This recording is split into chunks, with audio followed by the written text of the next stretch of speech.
বন্ধুরা, কেমন আছেন সবাই? আমার চ্যানেলে সবাইকে স্বাগত জানাই। আজকে খইয়ের ক্ষীর করে দেখাবো, কেমন?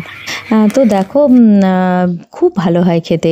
তো খই নিয়েছি, এর মধ্যে দেখো একটুখানি মুরগি ছিল, সেটাও আমি এর সাথে নিয়ে নিচ্ছি। গুড়ের মুরগি, অসুবিধা নেই, ভালোই লাগবে। তাই হ্যাঁ, এখানে নিয়েছি গুঁড়ো দুধ, আর দেখো এখানে নিয়েছি এলাচের গুঁড়ো, আর এখানে নিয়েছি নতুন গুড়, চিনি, আর একটু লবণ নিয়েছি, অল্প একটুখানি। ওই 2 পিঞ্চ 1 পিঞ্চ মতো নিলেই হবে। আর এখানে খোয়া ক্ষীর একটু ছিল আমার কাছে, নিয়েছি। এখানে কাজু বাদাম আর পেস্তা নিয়েছি, আর ডেসিকেটেড নারকোল নিয়েছি। নারকোলের গুঁড়ো যেটা পাওয়া যায় সেটা নিয়েছি। নিয়ে চলো শুরু করি। প্রথমেই না দেখো, কড়াইতে একটু ঘি দিয়ে দিলাম।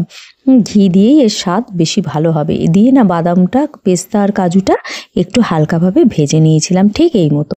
পেস্তার কাজুটা ভেজে নেওয়ার পর এখানে খইটাও ভেজে নিতে হবে। হ্যাঁ, হালকা ভেজে নিতে হবে, মানে কি ওই 1/2 মিনিট 1 মিনিট এরকম, বেশিক্ষণ না কিন্তু। তাহলে আবার মানে একদম মানে শক্ত শক্ত মতন অন্যরকম হয়ে যাবে, কেমন? তো দেখো এই হালকাভাবে একটু ভেজে আমি তুলে নিলাম। ওই কড়াতেই দিয়ে দিলাম আমি দুধ। হ্যাঁ, দুধ দিয়েছি 2 বাটি মতন। তারপরে খোয়া ক্ষীরটা আর গুঁড়ো দুধটা দিয়ে হালকাভাবে নাড়তে থাকলাম। যতক্ষণ মানে দুধটা গরম হবে, তার মধ্যে খোয়া ক্ষীরটাও মানে গলে যাবে, আর দুধটাও মিশে যাবে আর কি, গুঁড়ো দুধটা। তারপরে গুড়টাও দিয়ে দিলাম, যাতে গুড়টাও গলে যায়। আর এই সময় এই গুড়টা ভীষণ ভালো লাগে। একটু দিয়েছিলাম চিনি, চিনি দিলে না, নুনটাও দিয়ে দিয়েছিলাম। চিনিটা দিলে না এর স্বাদটা একটু বেশ ভালো হয়। তো দেখো, গুড় দিয়ে বেশ ভালো করে একদম গলিয়ে নিতে হবে। তারপরে দিয়ে দিয়েছিলাম লবণটা তো বললামই, দিলাম।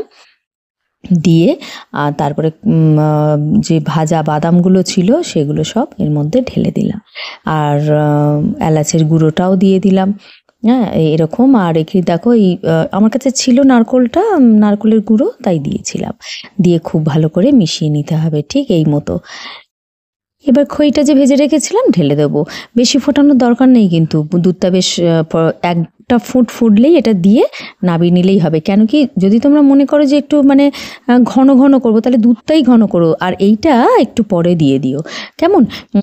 আর আমি একটু এরকমই রেখেছিলাম, বেশ ক্ষীর ক্ষীর, বেশ ভালো লাগবে খেতে। একদম চাপ চাপ হয়ে গেলে না ঠিক কেমন যেন লাগবে।